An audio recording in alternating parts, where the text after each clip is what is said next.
kita lagi dekat sama seseorang, udah terlanjur memberikan hati, jadinya sama teman curhat kita, jangan terlalu kecewa.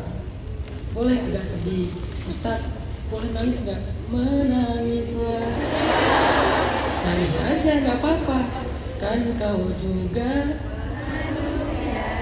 Jadi ya nggak apa-apa, namanya juga manusia, nangis aja, tapi jangan berputus asa. Oke, dia jadi sama teman saya, bilang gini, qadarullah, itulah takdir Allah. Memang dia itu jadinya sama teman saya aja yang overacting. Wincana. Harusnya saya nggak dekat sama dia, tapi nggak apa-apa. Lah bahasa, qadarullah, udah takdir Allah, terima. Tapi kalau kita nggak percaya dengan takdir, saya nyesal curhat sama dia, akhirnya dia banyak tahu. Ternyata orangnya diam-diam nikung apa bla bla bla, akhirnya unfriend, unfollow, block, lanjut. Kenapa bisa begitu?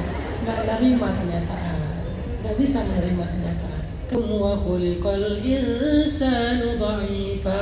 Allah pengen mudahin kalian, gak pengen nyusahin kalian. Allah pengen ringanin kalian karena kalian dasarnya adalah orang yang lemah. Itu maunya Allah. Kalau kita tanya apa maumu ya Allah, kenapa? Karena Allah kasihan sama kita, kasihan banget sama kita. Contoh, kenapa ya kalau Allah kasihan itu masih sering gak mengabulkan doa saya? Kenapa kalau Allah itu kasihan sama saya, kok gak memberikan apa yang saya inginkan? Katanya kasihan, tapi gak dikasih. Kok tega Allah gak kasih apa yang saya inginkan? Allah jawab di Al-Baqarah 216, wa asa an takrahu syai'an wa huwa khairul lakum wa asa an tuhibbu syai'an wa huwa syarrul lakum wallahu ya'lamu wa antum la ta'lamun. Bisa jadi kalian benci sesuatu padahal itu baik untuk kalian, dan bisa jadi kalian menyukai sesuatu padahal itu buruk untuk kalian. Allah lebih tahu sedangkan kalian tidak tahu. Itu alasan kenapa Allah gak selalu mengabulkan doa kita persis seperti yang kita inginkan. Atau sedih kalau kita gak bisa cerita ke siapa-siapa selain Allah. Bukankah Allah itu lebih dari cukup? Hasbi Allah. Katakan hasbi Allah. Dalam konteks cerita, hasbi Allah, cukup Allah aja yang mendengar cerita saya. Kalau kita udah bisa merasakan hasbi Allah, cukup Allah aja yang mendengar cerita saya, harusnya fahuwa hasbuh, Allah lebih dari cukup. Belajar merasakan hasbi Allah untuk curhat, hasbi Allah untuk minta tolong, hasbi Allah untuk berharap, hasbi Allah untuk romantis, hasbi Allah untuk mengadu, hasbi Allah untuk pulang, hasbi Allah untuk tidur di atas sajadah dengan tidur yang lama karena nggak tahu harus tidur ke pangkuan siapa kecuali ke pangkuan kasih sayang Allah. Hasbi Allah. Kalau manusia bisa merasakan hasbi Allah dalam hidupnya, maka dia akan sedikit berkurang ketergantungan kepada makhluk. Semakin tidak bergantung kepada makhluk, semakin dia tidak akan mudah kecewa. Imam Malik, maka bisa jadi konsep tawakal kamu seperti Imam Syafi'i.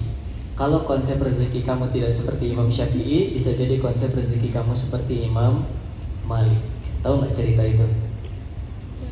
Imam Malik itu gurunya Imam Syafi'i. Jadi suatu ketika Imam Syafi'i pergi ke rumah gurunya Imam Malik, kemudian Imam Syafi'i mengatakan, berikan tunjuk kepadaku bagaimana konsep rezeki atau tawakal. Akhirnya Imam Malik mengatakan kepada muridnya Imam Syafi'i, wa may yattaqillah yaj'al lahu min amrihi yusra.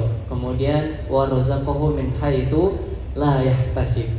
Kita tinggal diam aja, enggak usah ngapa-ngapain, maka rezeki itu pasti datang. Ini kalau konsepnya Imam Malik. Kemudian Imam Syafi'i membantah, oh nggak bisa, nggak ada konsep tawakal atau konsep mencari rezeki, kita hanya berdiam saja tanpa adanya sebab. Harus adanya sebab biar tawakal itu hadir kepada kita, harus adanya sebab biar rezeki itu hadir kepada kita. Akhirnya kata Imam Malik, ya udah kamu keluar saja dari sini.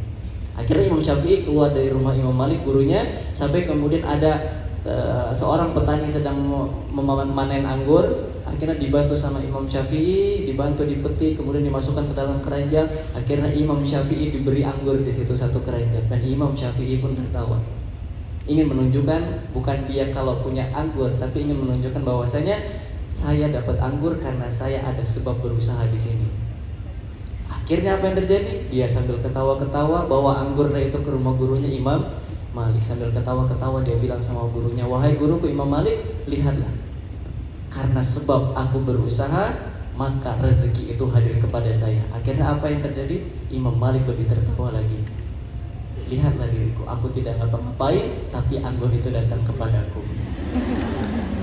Jadi kalau bukan konsep tawakal kita seperti Imam Syafi'i, bisa jadi seperti Imam Malik. Kalau bukan rezeki kita seperti Imam Malik, mungkin bisa jadi seperti Imam Syafi'i. Mana yang kita yakini? Kalau saya mah ya kayak Imam Malik aja yang gampang, diem aja, tiba-tiba rezeki datang, kan enak kan gitu ya. Allah Ta'ala. Syukran. Assalamualaikum warahmatullahi wabarakatuh. Waalaikumsalam warahmatullahi wabarakatuh.